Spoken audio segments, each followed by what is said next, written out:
Hello, Brit. This is our discussion for chapters 12 and 13. You should be listening to this on Wednesday, March 25th. Make sure that you have already read chapters 12 and 13 and that you have answered the questions and uploaded them to Turnitin. Make sure you're answering the questions fully. Several of them have multiple parts. You have to answer each part. Make sure that if you're sending a picture, it is right side up. If you don't know how to do that, Google it. And make sure that you're going back and checking the feedback that I'm giving you through Turnitin. I'm not sure if it alerts you to that or not, but as I'm grading your questions, I'm putting comments on them where necessary, and I'm putting in a grade for each of the questions that you submit to Turnitin. As you know, I'm not putting each of those into the grade book. I combine them just like I would do if we were in class. But that way you're getting feedback on each of the individual assignments. So you're going to want to make sure that you take a look at that. Okay, so let's get going with chapters 12 and 13. So it starts out and things are going well. There's been several months that have passed, but Jane's getting bored. Remember, the reason that she wanted to leave Lowood Institution was because she wanted excitement. She wanted something different and new. And so it was all of that when she first got there, but now all she really has for company is Mrs. Fairfax, who's very kind, but she's just kind of a sweet little old lady with not a lot of deep thoughts going on. You know, she could sit and talk about the weather for probably a good half hour. And then you've got Adele, who is lovely, but she's a child. And then Sophie is Adele's nanny, and she kind of talks to her some, but again, not a very deep thinker. And so she's just kind of getting bored because she's just seeing those same people every day. I think we can probably identify with that a little bit because we're kind of all trapped in our houses. And so the question I ask at the start here about how this could be seen as a call for women's rights, because for her to say that she's feeling bored and restless was huge in that time period. That's something that a man would be allowed to say, but women were supposed to be content to sit by the fireside and sew or do needlework and have as many children as they could. So for her to say that she's bored and she wants more out of life would really be considered shocking for that time period. And that's why she appears to apologize for saying it. You know, in our time, we'd look at that like, why is she apologizing for being bored or for wanting more out of life or for, wishing she had some adventure.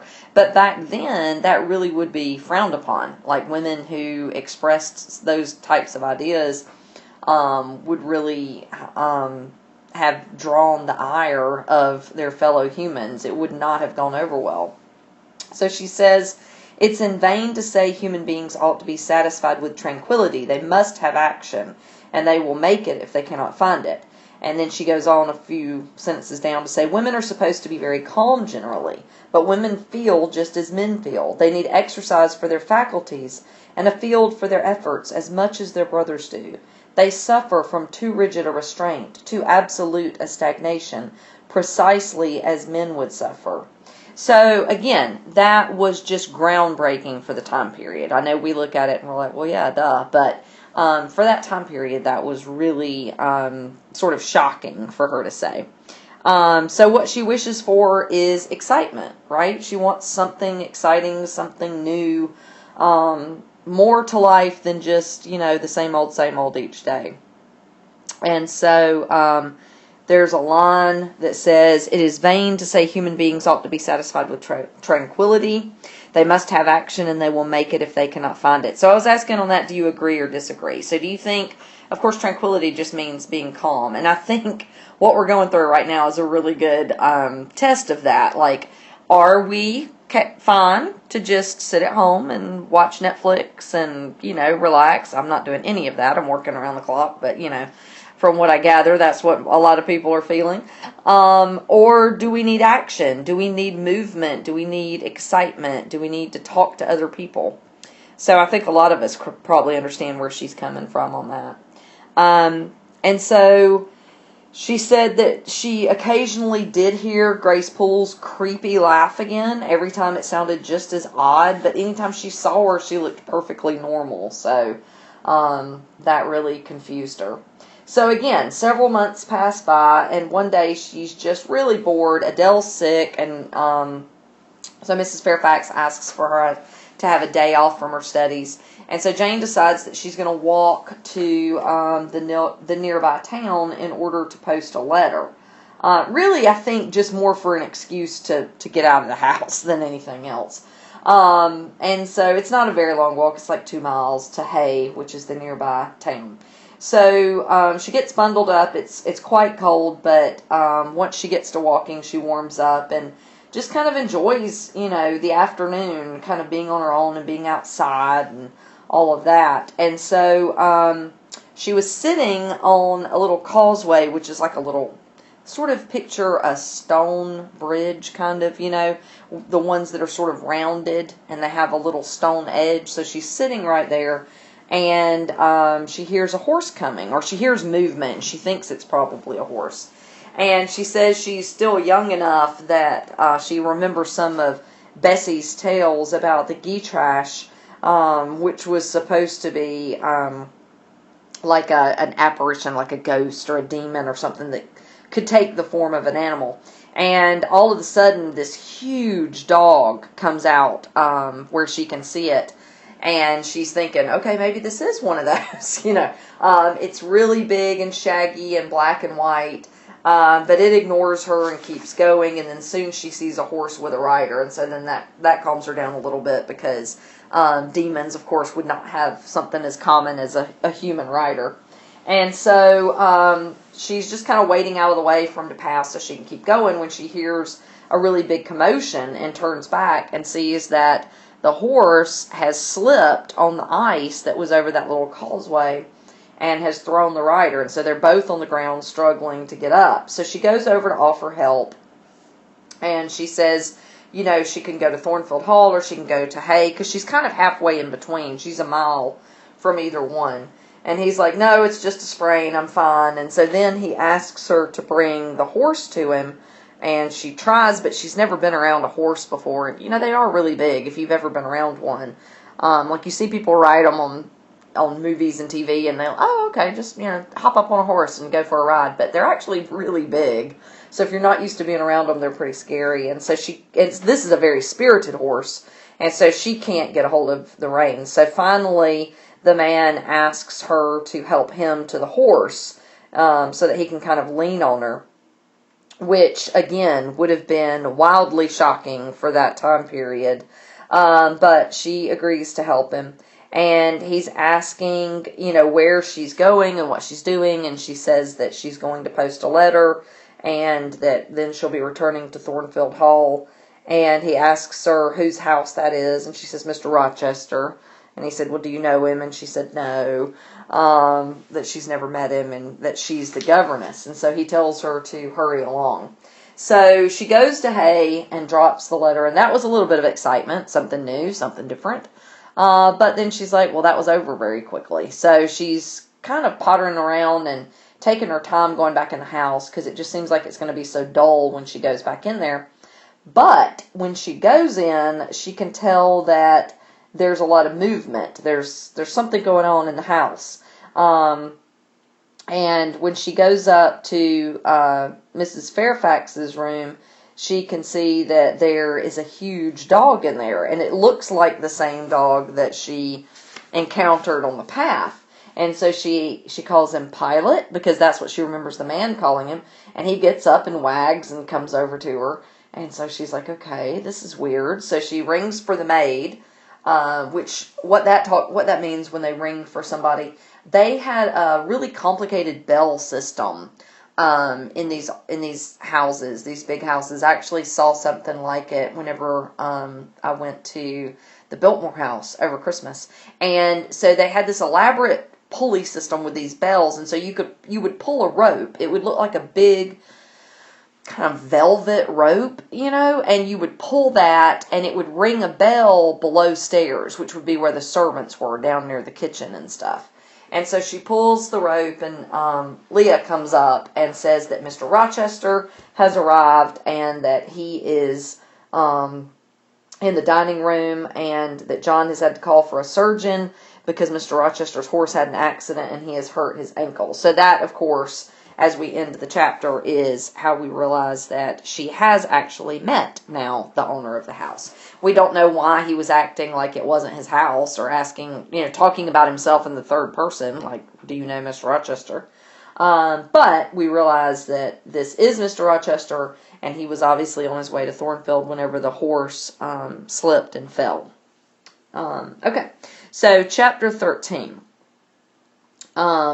It starts out by talking about how Mr. Rochester had to go to bed early, and then the next day lots of his tenants are arriving to speak with him. And remember what we talked about. People of this particular class who were landowners would not really have a job. Like, their job was overseeing the properties that they own, because they would own enough property almost to be like a county.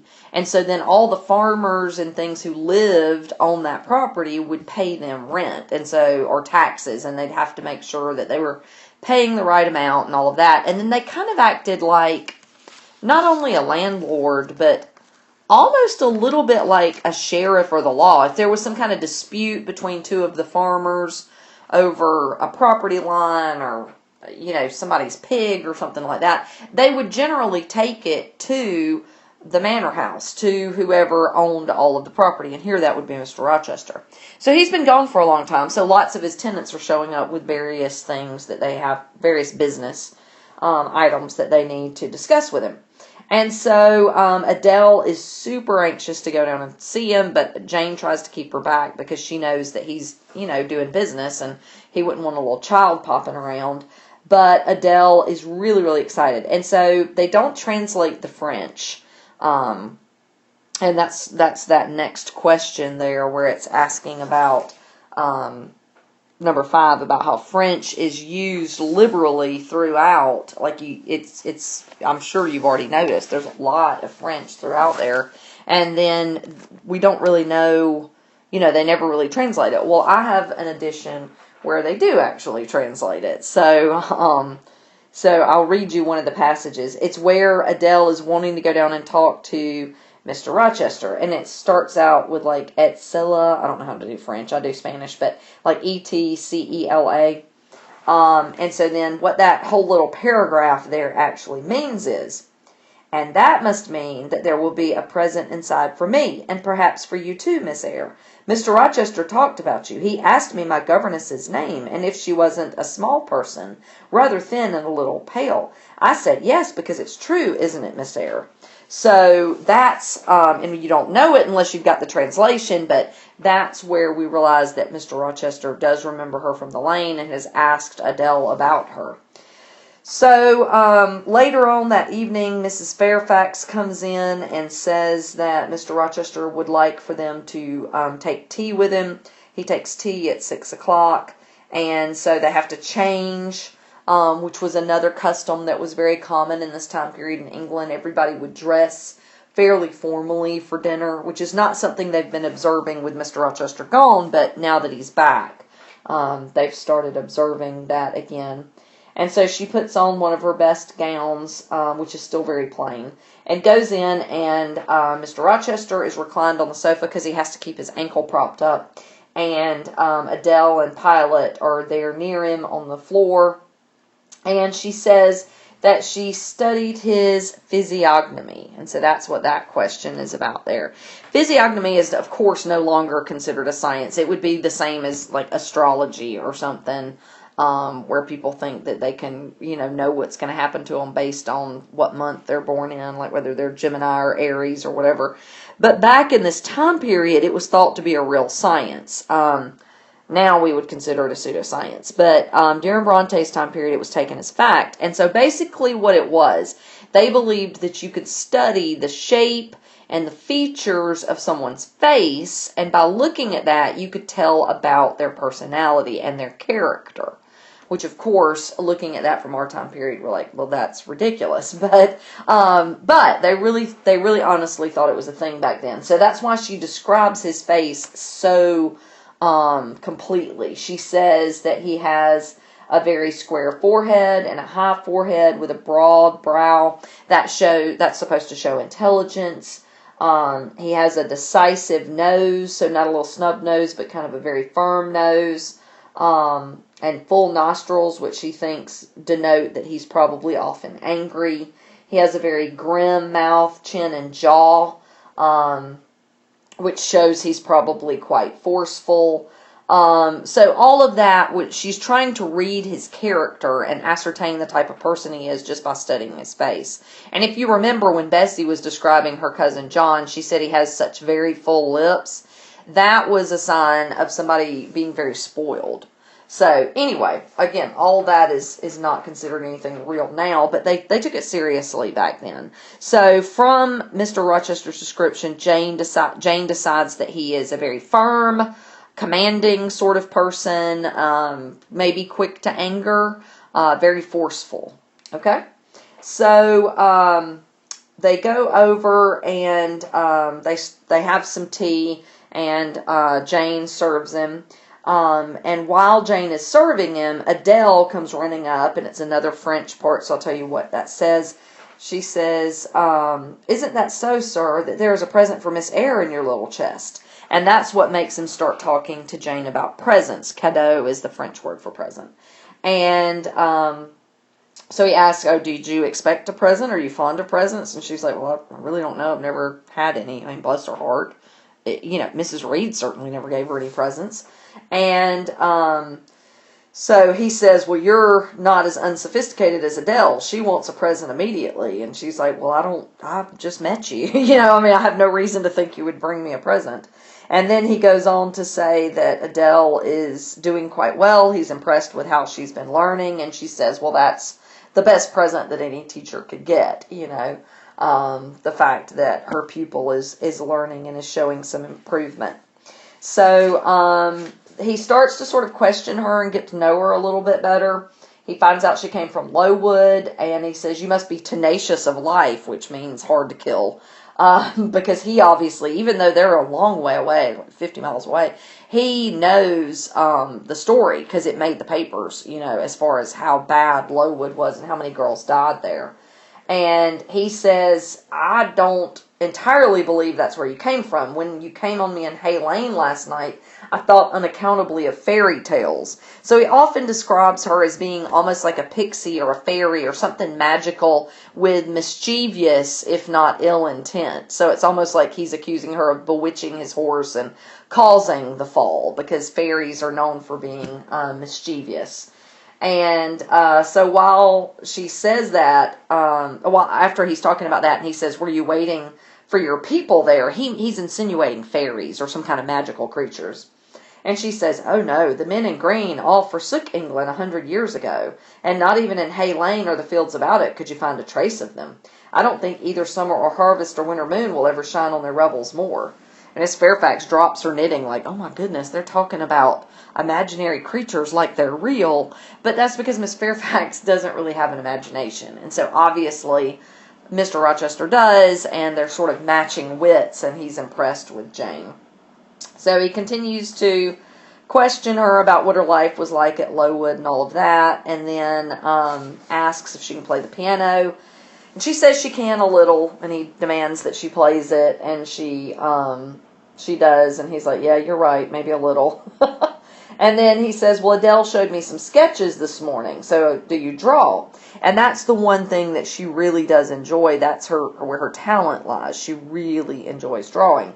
So he goes into a really, deep, she goes into this bringing out her pictures, and the narrator goes into a deep description about each of the pictures. It'd be really cool if one of y'all wanted to try to draw the scenes, that it talks about, like, some of you artists in the class, if you could kind of draw them, that would be neat. But they're all watercolors, and I think it's important to realize how much these paintings that Jane has done resemble what we saw in the very first chapter, where she was sitting with Bewick's History of British Birds on her knee and looking at those pictures, because each of these pictures also has something unsettling about it.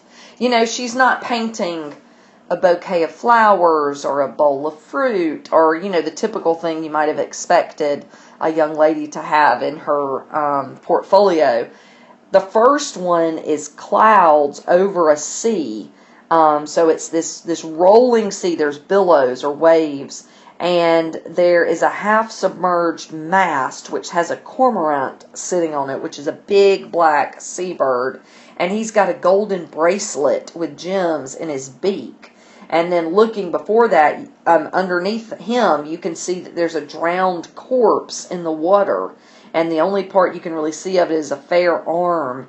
And that's obviously where the bracelet has come from. Creepy. Not your typical drawing that most people would think about drawing. The second one is a hill, and the sky, when you first look at it, it just looks like sky, like dusk and stars. But when you really concentrate, you realize there's actually the shadowy outline of like a woman's head and shoulders, like evening, you know, like evening being a Greek myth or something, you know, would be represented there in the stars. So she represents the evening star. And then the third is of an icy tundra with an iceberg. And when you first look at it, it just looks like an iceberg. But then when you look more closely, you realize, oh, it's a face, and it's resting upon hands. And, you know, it's so... all of them are just a little bit disturbing, a little bit creepy, a little disturbing, kind of gothic. And again, this is completely what we would expect from Jane. We've seen this in her from the beginning, when she picked out that book to look at. So Mr. Rochester, though, exclaims upon them, not only because they're quite good. He mentions several techniques. He says, you captured the wind. Here you can tell the wind is blowing. Think about how hard that would be to paint wind, you know, so that he's very impressed by that. He says on another part, it looks like Latmos, which is supposed to be a mythological mountain. And so he's just intrigued by her, because I'm sure he just asked to see her portfolio just to be polite. You know, I'm sure he thought it was going to be just your typical, you know, set of drawings, you know, like here's a tree or something. And for it to have had these sort of disturbing, but also very well done paintings in it, he's intrigued. He's interested. Jane is not what you would expect. So he tells her that it's gotten rather late, and that she needs to take Adele to bed, and he just kind of says it all of a sudden. So when she and Mrs. Fairfax are leaving, she's like, well, I thought you said he wasn't peculiar. And Miss Fairfax is like, oh, is he? You know, I mean, she's just kind of this very kindly old lady who's not, you know, really entirely with it. And she said, well, I thought he was quite unusual. And she's like, oh, well, that's just his way. And so Jane finds out a little bit more information about him, though. She finds out that he was not the one who was supposed to inherit the estate. His elder brother was, Mr. Roland Rochester. Because the way they did things back then, only the oldest child, the oldest son, would inherit everything. So it was supposed to be his brother who was going to inherit everything. But then his dad and his brother passed away, so now it's all come to him. And she mentions that there was some kind of falling out between Mr. Rochester and Mr. Roland, but she doesn't go into details, and so she doesn't really know the details. She's just kind of pieced things together from little bits she's heard over the years. And so that's pretty much how that chapter ends. So I think we've gone through all of it. He seems to be enthralled with her paintings because they are so different, so unique. And then I asked you, what do you think he thinks those paintings reveal about her? So to me, I think he just sees her as unusual. He thought she would just be your typical, you know, maybe kind of silly young girl, governess, whatever. And he's realizing there's some depth there, that she's very unusual for a girl her age. And that's where it ends. Okay, so make sure that you correct your questions, and tonight remember you're reading chapters 14 and 15, answering those questions, and uploading them to Turnitin. Okay, make sure and do a good job on that. Y'all have a good one.